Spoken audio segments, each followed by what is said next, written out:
चलिए हिंदी के अंतर्गत हम देखते हैं अनेकार्थक शब्द, यानी एक शब्द के कई अर्थ होते हैं, है ना। उस टाइप के प्रश्न हम देखते हैं, ठीक है। अगर जिस शब्द को लिखने की ज़रूरत नहीं पड़ेगी, हम उस शब्द को नहीं लिखेंगे, सीधा मुंह से बोल देंगे, आपको सुनना होगा, ठीक है।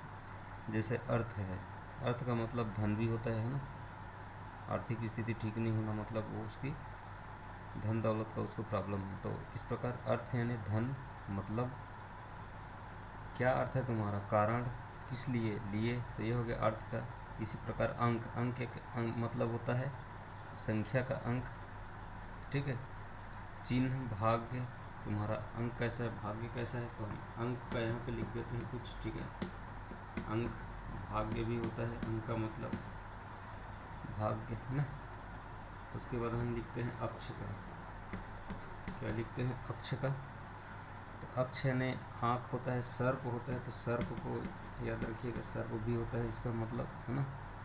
ज्ञान होता है, मंडल होता है, ज्ञान को तो आप लिखने की जरूरत नहीं है, मंडल, मंडल लिख देता हूँ मैं। रथ होता है, धुरी होता है, आत्मा होता है। अक्ष यानी आत्मा भी होता है, अक्ष यानी आत्मा को भी अक्ष बोलते हैं। चौसर का पासा जो होता है उसे भी अक्ष बोलते हैं। कील, कील को भी बोला जाता है, ठीक है। उसके बाद हम लिखते हैं अक्षर, अक्षर, ठीक है। जिसका क्षर नहीं हो सकता, जो नष्ट नहीं हो सकता, वो कौन है, वो है ब्रह्मा, ठीक है। ब्रह्मा, विष्णु, और जो वर्ण है, वर्ण व्यवस्था वगैरह खत्म होंगे क्या, नहीं होंगे, चिरकाल तक ये चलते रहेंगे। शिव जी हैं, धर्म, मोक्ष, ये कभी अक्षर होगा इनका, क्षर होगा, नहीं होगा। गगन का, गगन तो हमेशा बना रहेगा, ठीक है, इसका भी क्षर नहीं होगा। सत्य का क्षर नहीं होगा, सत्य का क्षर नहीं होगा। जल का भी नहीं होगा। और एक तपस्या है ना, तपस्या, इसका भी क्षर नहीं हो सकता, ठीक है। तो ये अक्षर का अनेकार्थक क्षर, ब्रह्मा को भी बोलते हैं, वर्ण को भी क्षर बोल देंगे, है ना। अपेक्षा, अपेक्षा मतलब होता है इच्छा, आवश्यकता, आशा और बनिस्पत। अंबर मतलब होता है आकाश और कपड़ा, ठीक है। अतिथि, अतिथि को मेहमान भी बोल दिया जाता है। साधु और यात्री बोला जाता है। अग्नि भी बोला जाता है, ठीक है। अतिथि के लिए लिख देता हूँ मैं, अतिथि के लिए साधु बोल देते हैं अतिथि को, हाँ। और मेहमान, यात्री, यात्री, ठीक है, यात्री लिख देता हूँ। इसके अलावा अग्नि, ठीक है, क्या है, अग्नि है ना। तो अतिथि का इतना मतलब होता है, अलग अलग अर्थ होता है इसका, है ना, एक शब्द का। अनंत यानी आकाश, ईश्वर भी अनंत है, विष्णु शेषनाग ये सभी अनंत है। तो अनंत कैसे याद रखिए, अमृत का स्वर्ण भी होता है, जल भी होता है, पारा भी होता है, दूध, अन्न भी होता है, अमृत, ठीक है। अभिजात यानी जो कुलीन वर्ग का है, उच्च वर्ग का होता है, उसे अभिजात कहा जाता है। मनोहर, पूज्य वगैरह, ठीक है, तो ये अभिजात हो गया। अरुण होता है लाल, सूर्य भी होता है, और सूर्य का सारथी, ठीक है। तो देख, इतने सब चीज़ों को भी अरुण बोला जाता है। क्या क्या को, सूर्य का जो सारथी है या सूर्य है, या जो लाल लाल कलर है, उसे भी अरुण बोला जाता है, ठीक है। आगे हम देखते हैं अली, अली मतलब भौरा भी होता है, ठीक है। अली मतलब क्या होता है, भौरा भी होता है। अली मतलब भौरा होता है, सखी भी होता है अली मतलब। और कोयल, कोयल को भी अली बोला जाता है, ठीक। आम, आम यानी होता है आम का फल, या फिर आम बात, कोई साधारण मामूली, है ना। तो देखो, एक आम के कितने अलग अलग अर्थ निकल रहे हैं। उत्तर, उत्तर दिशा या जवाब देना या फिर उत्तर निकालना, हल निकालना, उत्तर हो गया। उत्सर्ग यानी त्याग करना, समाप्ति, दान। चलिए यहाँ पे उत्सर्ग को हम लिख देते हैं। उत्सर्ग का मतलब होता है त्याग कर देना, उत्सर्ग कर देना, ठीक है, त्याग देना। समाप्ति या दान, ठीक है, समाप्ति या दान, या क्या कर देना, दान कर देना, समाप्त कर देना, है ना। कनक यानी धतूरा और सोना होता है। कल, कल यानी होता है बीता हुआ, ठीक है, लिख देता हूँ मैं कल, यानी जो बीता हुआ है कल, या फिर जो आने वाला कल है वो, या फिर इसे कल को ही मशीन बोल दिया जाता है, कल पुर्जे वगैरह ऐसे करके। और सुंदर भी बोलते हैं इसे, कल यानी सुंदर भी होता है, ठीक है, कल यानी सुंदर भी होता है।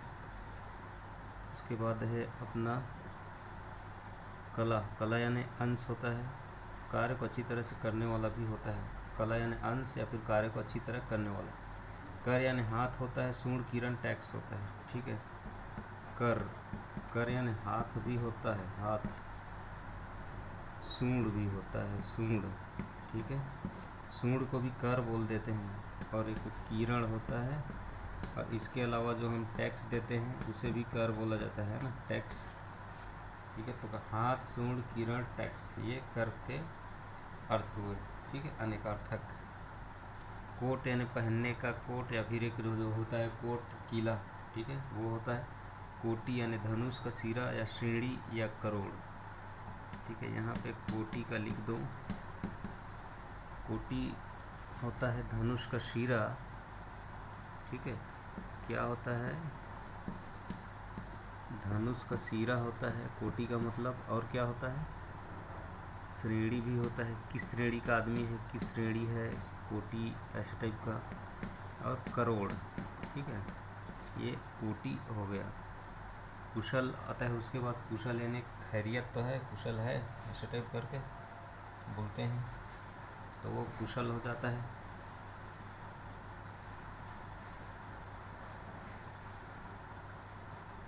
ठीक है, अगले चलते हैं हम। अगला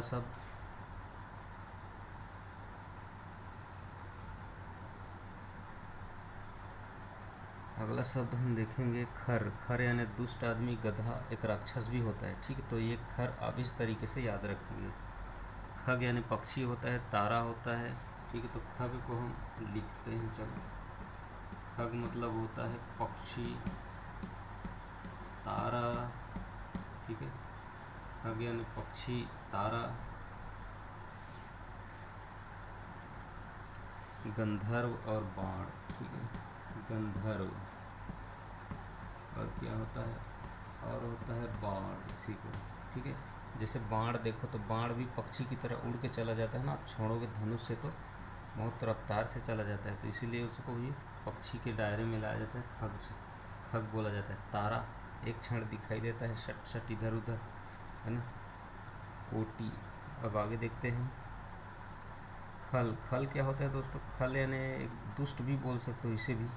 खर, जैसे खर को हमने दुष्ट बोला, इसी प्रकार खल को भी दुष्ट बोल सकते हो। इसके अलावा धतूरा और दवा कूटने का जो खरल होता है, इसे खल बोला जाता है। चलिए आगे देखते हैं। गो, गो यानी जो सांस से चला जाता है, बाण, है ना। तो गो यानी बाण भी होता है, आँख भी होता है, वज्र होता है, गाय, स्वर्ग, पृथ्वी और सरस्वती, इन सब को गो बोला जाता है। चलो गो का लिख देता हूँ, गो, गो यानी क्या होता है, बाण होता है भाई, गो कर देना, सांस से चला जाना इस तरीके से याद कर लो, बाण, ठीक है। गो यानी आँख, देखो आँख भी है सट से, या जिधर भी देखना है, अभी देखोगे तो सांस इधर उधर फटाफट देख लोगे, इसलिए उसको भी गो बोल दिया है। इस टाइप करके आपको याद रखना है। वज्र होता है, ठीक है, वज्र, गाय, स्वर्ग, पृथ्वी, ठीक है। और क्या होता है, गाय होता है, स्वर्ग, एक होता है पृथ्वी, और क्या होता है, गो का मतलब सरस्वती, सरस्वती, ठीक है। ये सभी गो के अनेकार्थी शब्द हैं। बाण, आँख, वज्र, गाय, स्वर्ग, पृथ्वी, सरस्वती, ठीक। अगला वर्ड गुरु, शिक्षक, और एक ग्रह होता है गुरु, या फिर श्रेष्ठ और भार, ये गुरु के हैं, ठीक है। गण, गण यानी समूह, मनुष्य, भूत, प्रेत आदि, शिव के गण, इस प्रकार ये गण होता है। गति, गति मतलब होता है चाल, हालात, और मोक्ष, आपकी मोक्ष, आपकी क्या गति हुई, मोक्ष हुई, क्या हुई, ऐसे टाइप। घन, घन यानी बादल, अधिक और घना, ये घन के अनेकार्थी हैं। जलज, जलज यानी जल में उत्पन्न होने वाला, कमल, मोती, शंख, मछली, चंद्रमा और सेवार, ये सभी क्या हैं, जलज हैं। जलधर, बादल, समुद्र। बादल, जलधर यानी जल को धरने वाला, कौन, बादल भी जल धरता है, समुद्र भी जल धरता है। द्रव्य यानी वस्तु और धन भी होता है, ठीक है। तार, तार होता है उद्धार, तार देना, उद्धार कर देना। धातु का तार होता है ना, और चाशनी का तार भी होता है, ठीक है।